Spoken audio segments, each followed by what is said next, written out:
Assalamualaikum warahmatullahi wabarakatuh. Waalaikumsalam warahmatullahi wabarakatuh. Bismillah, alhamdulillah, salatu wassalamu ala rasulillah. Asyhadu an la ilaha illallah, asyhadu anna muhammadar rasulullah. Allahumma salli ala sayyidina Muhammad wa ala alihi wa ashabihi wa man tabi'ahum bi ihsanin ila yaumiddin. Bi'aunillah, bi'idnillah, biridhoillah. Pada malam hari ini alhamdulillah kita bisa bertemu kembali di BCA Islamic Center. Kita akan membahas surat ketiga, namanya Ali Imran, ayat 16 dan ayat 17. Baiklah, saya baca dulu. A'udzu billahi minasy syaithanir rajim.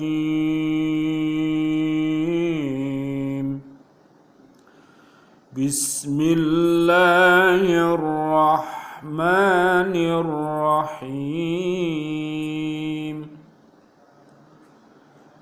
Alladzina yaquluna rabbana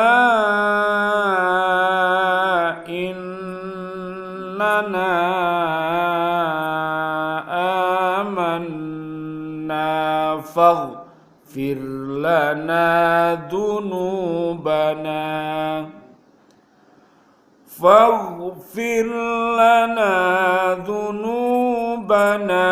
wa qina adzaban nar. As-sabirina was-sadiqina wal-qanitina wal-munfiqin wal-mustaghfirina bil ashar,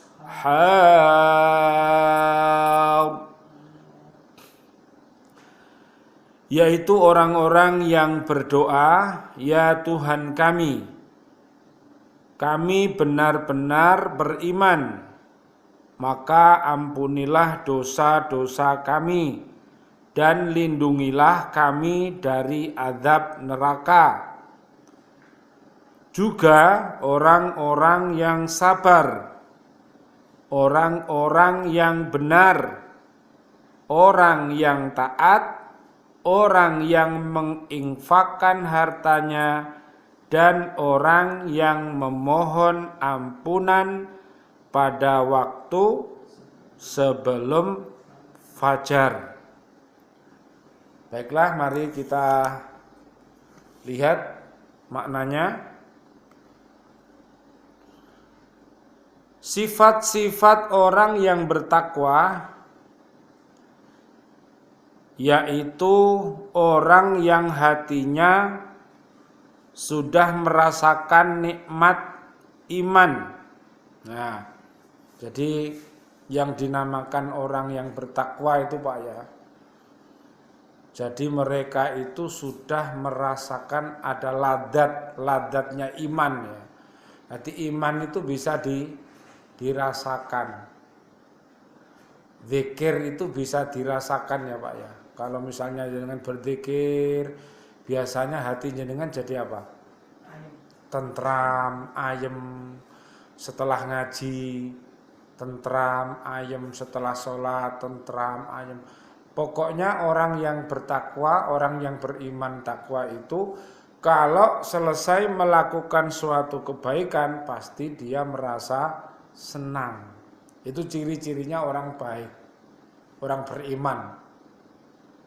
Lah, kalau orang beriman itu terpeleset melakukan hal-hal yang tidak baik, mungkin maksiat mungkin, maka gimana?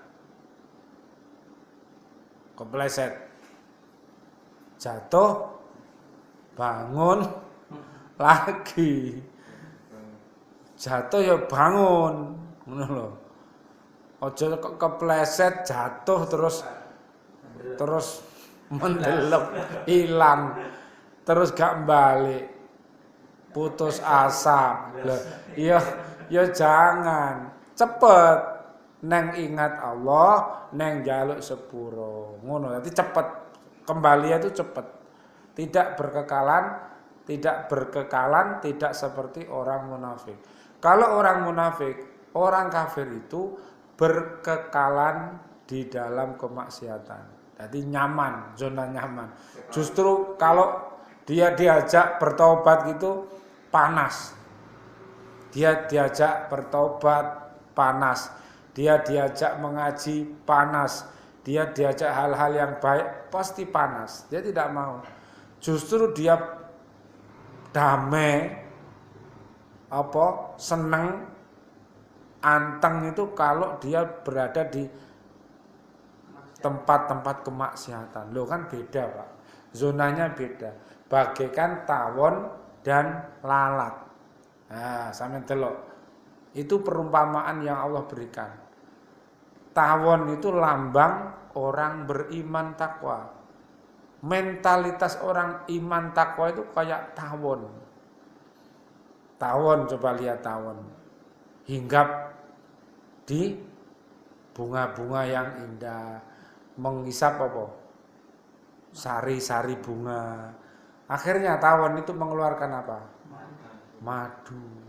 Madu diminum kuat. Manusia jadi kuat. Jadi sehat, jadi kuat. Jadi obat. Ngerti obat?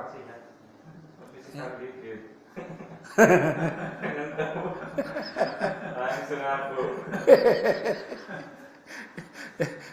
Quran itu juga obat. Madu juga obat loh, Pak. Makanya ya kolo-kolo ngombe madu. Kolo-kolo ngombe susu. 4 sehat, 5 sempurna. Jadi perlu yang namanya fisik kita ini perlu diramut. Karena memang ini karunia dari Allah, Pak. Kita ini sudah dijadikan manusia ini bentuk khalifah di muka bumi ini dipasrahkan kepada manusia. Ditawarkan kepada gunung juga enggak mau. Langit juga enggak mau. Bumi enggak mau. Gunung, pepohonan, binatang semua tidak ada yang mau untuk menerima Al-Qur'an ini. Dan Al-Qur'an ini akhirnya dipangku oleh manusia. Makanya kalau dia beriman takwa pas berarti dia ada bimbingannya, ya, ada rujukannya untuk mengerjakan kepemimpinan di dunia itu. Bagaimana caranya? Lah diajari di situ di dalam ayat-ayat Al-Qur'an itu. Tinggal membaca. Itu loh Pak caranya.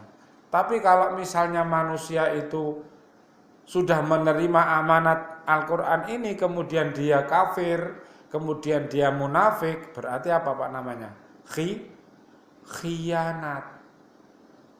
Disumpah di atasnya Al-Qur'an. Loh. Setelah disumpah kemudian dia berjanji atas nama Allah. Kemudian setelah dia berjanji dia mengkhianati. Dosa apa enggak, Pak? Dosa. Ya, makanya kita harus berhati-hati, ya.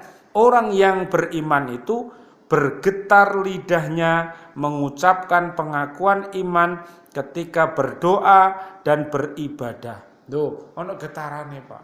Ya Allah. Aku telah berbuat baik, terimalah ya Allah.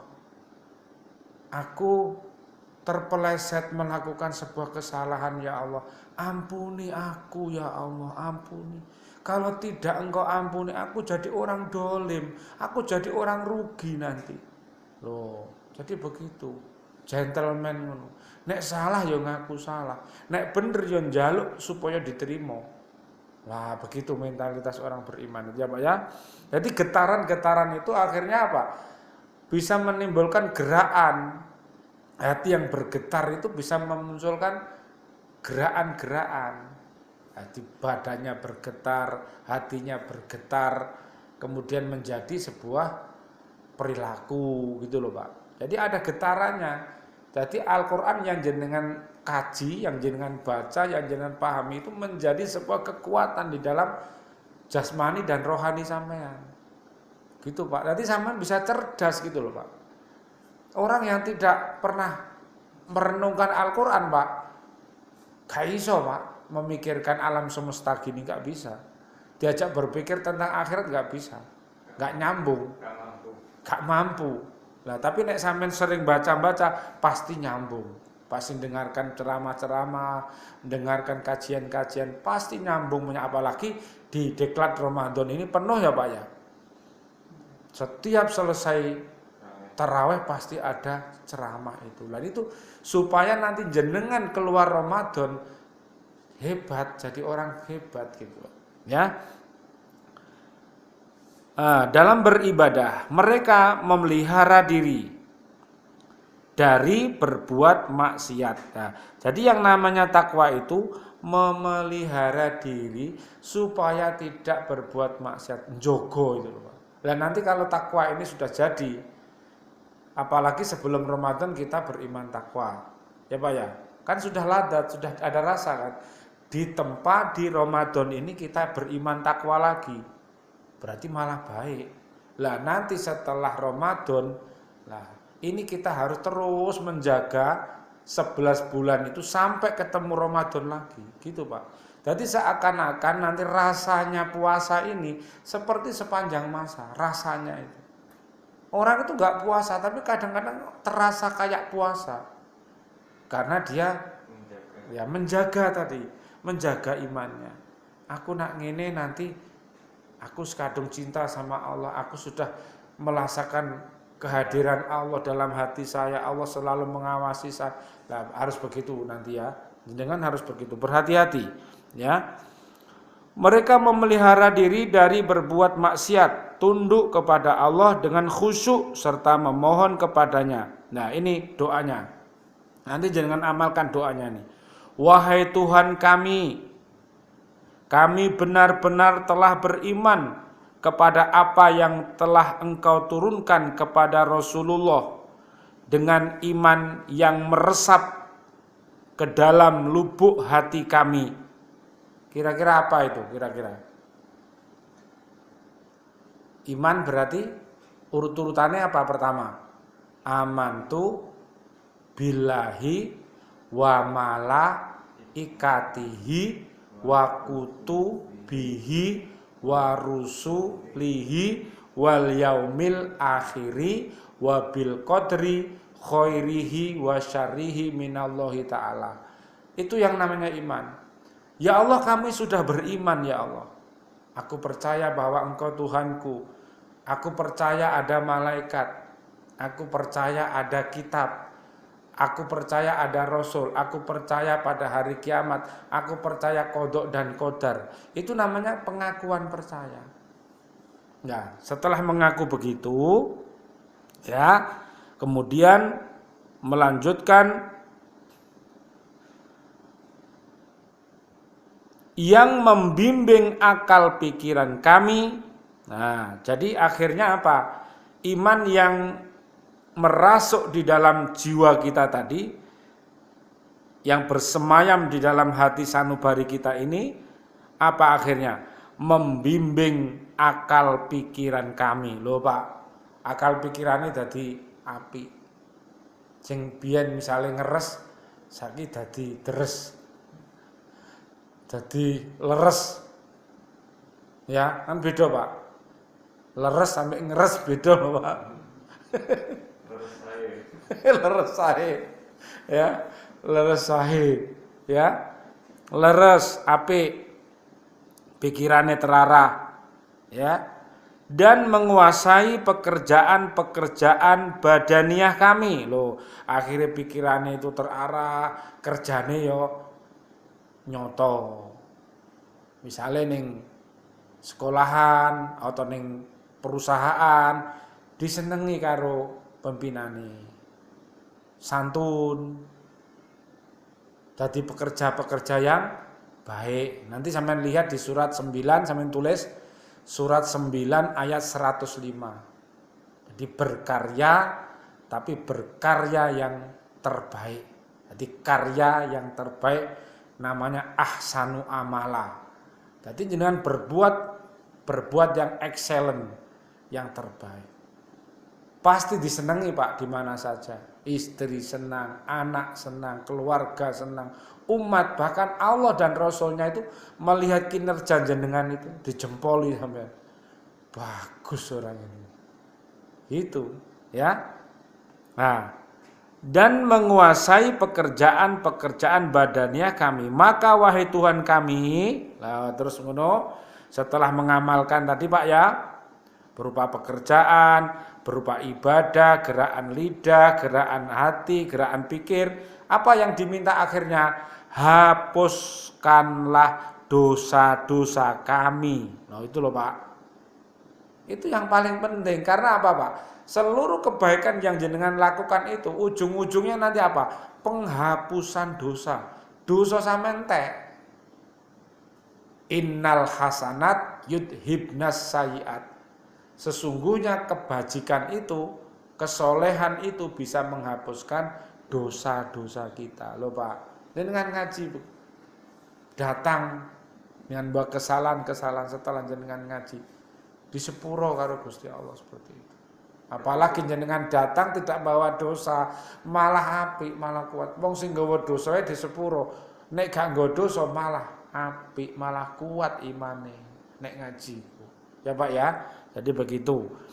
Terus setelah dosa-dosa minta dihapuskan ya, dan ampunilah ya dengan ampunanmu. Ya, setelah dihapus dosa-dosanya, mohon ampunan, pengampunan. Itu yang paling penting. Pengampunan. Nek sampe diampuni ngono kira-kira ya apa, Pak? Surga bisa dimasuki, Pak. Diampuni. Berarti makanya kalau orang itu berpuasa berdasarkan iman dan takwa kepada Allah dengan ikhlas, maka diampunkan dosa-dosanya seperti bayi yang baru dilahirkan. Loh Pak, fitri Pak. Itu loh Pak yang kita inginkan. Jangan sampai Ramadan mari dosane cek utuh. Lah iku wong munafik Pak. Tandanya apa? Tandanya dia pancet Pak. Dia pancet, tidak bisa menjaga mata. Walaupun poso nggak bisa menjaga mata. Orang munafik itu begitu. Jadi maksudnya dia takutnya orang munafik itu diketahui sama manusia. Gitu loh. Jadi dia susahnya itu kalau diketahui manusia. Misalnya pas makan rawon gitu ya. Kan ketok sikile tok. Jadi yang ditakutkan itu mukanya. Bisa-bisa pakai kedoan itu, sing pakai pamandolit itu. Jadi orang munafik itu takutnya dengan manusia. Sama Gusti Allah gak takut belas, gak izin. Lah tapi orang beriman takutnya kepada Allah. Walaupun dihina oleh manusia, dinyek-nyek sama manusia, dia gak peduli. Yang penting Allah tidak mengenyek saya. Dia pendiriannya teguh begitu. Lah itu orang beriman bagus. Tapi nek orang munafik wedine menungso. Ono menungso dia takut baik gitu, Pak. Tapi gak ono menungso balik jadi setan. Loh itu loh, Pak. Bahayanya itu, Pak. Ya, munafik itu begitu. Ya, makanya ampunilah setelah dosa-dosa itu minta diampuni. Wahai Tuhan kami, ampunilah dosa-dosa kami. Dan jauhkanlah kami dari adab neraka. Sesungguhnya Engkau Maha Pengampun lagi Maha Penyayang. Nah, doa agar terhindar dari adab neraka dikhususkan karena orang yang dibebaskan dari adab neraka berarti telah mendapat kemenangan dan tempat kembali yang terbaik yang dimaksud dengan iman dalam pengakuan orang-orang yang bertakwa. Ini ialah iman yang murni, yang terwujud pada kemampuan memelihara diri daripada kemaksiatan serta banyak berbuat kebajikan. Loh Pak, Ulama salaf telah sepakat bahwa yang dimaksud dengan iman itu meliputi iktikad. Di mana Pak iktikad itu Pak? Dalam hati ya Pak ya. Ucapan di dalam lidah ya. Berarti iman itu diiktikadkan dalam hati, diucapkan dengan lidah dan diaplikasikan di dalam perbuatan. Inilah iman yang memberi bimbingan kepada akal perbuatan manusia yang sesuai dengan fitrahnya. Nah, sekarang 17-nya Pak. Cepat aja. Pada ayat ini disebutkan sifat-sifat orang beriman yang membedakan mereka dari orang lain. Nah, ini Pak sifatnya Pak. Dengan sifat tersebut mereka mendapatkan keridhaan Allah Subhanahu wa taala. Semua sifat tersebut mereka miliki dan masing-masing sifat itu mempunyai tingkatan keutamaan. Berkat sifat-sifat itu mereka memperoleh apa yang dijanjikan Allah kepada mereka. Nah, tadi sudah pengakuan tadi beriman tadi Pak ya, yang dikatakan tadi beriman. Lah saya kira aku butuh bukti. Ngono toh? Pak, tadi kan sudah ngomong beriman Pak. Lah sekarang apa Pak ciri-cirinya? 1 Pak, sabar. Loh, sampean awak dhewe iso sabar borong. Nek gurung sabar ya imane berarti palsu jian. Lah, ayo belajar sabar ya. Sabar yang paling sempurna ialah sabar dan tabah menderita dalam melaksanakan ketaatan dan menjauhi larangan. Loh, taat, ayo ngaji ya sabar. Wayahe salat ya ngantuk-ngantuk ya sabar. Tetep kudu dilakoni dikuat-kuatno ya. Menjauhi larangan Allah ku ya abot Pak nek wong munafik iku. Ngabote Masya Allah karena senengane orang munafik itu vitaminnya itu maksiat.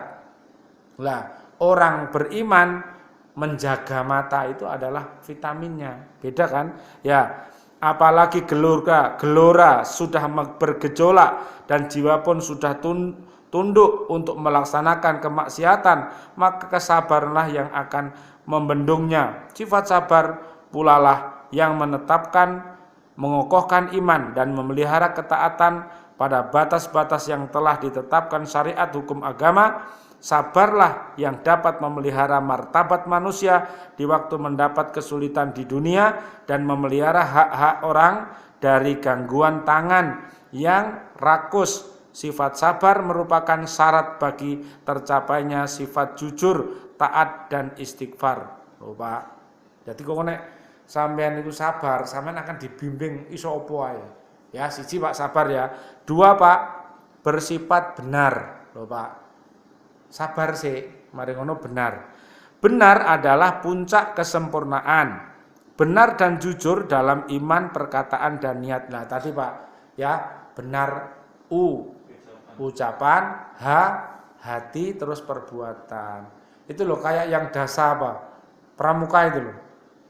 Dasa apa?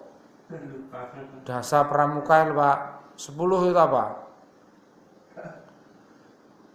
Janji. Dasa dharma pramuka itu loh. Yang ke-10-nya itu kan suci itu Pak. Suci pikiran, ucapan dan perbuatan itu. Itu bagus itu Pak. Ya, benar. Yang ketiga, taat. Taat ialah ketekunan dalam melaksanakan perintah Allah dan menjauhi larangannya dan tunduk dan khusyuk kepada Allah. Tunduk dan khusyuk adalah jiwa yang inti sari ibadah. Loh Pak. Jadi ketundukan ketaatan itu inti sari ibadah. Tanpa tunduk dan khusyuk, ibadah menjadi hampa bagai pohon tiada berbuah. Nah, kurang sedikit. Yang keempat, membelanjakan harta di jalan Allah. Membelanjakan harta di jalan Allah baik bersifat wajib maupun yang sunnah, mengeluarkan harta untuk amal kebajikan sangat ditekankan dan dianjurkan oleh agama. Ada ziz itu loh Pak. Apa ziz Pak? Zakat, infak, sedekah. Nah, zakat itu wajib ya. Jadi gitu. Nanti kalau misalnya diberikan kepada siapa, itu surat 9 ayat 60. Jadi yang menerima zakat itu sopo, itu sampean tulis surat 9 ayat 60. Terakhir, beristighfar pada waktu sahur. yaitu waktu sebelum fajar menyingsing dekat subuh. Maksudnya sholat tahajud di akhir malam, ya, bangun sebelum sholat subuh, sholat tahajud, yaitu waktu tidur paling enak dan sukar untuk meninggalkannya, tetapi jiwa dan hati pada waktu itu sangat bening dan tenang.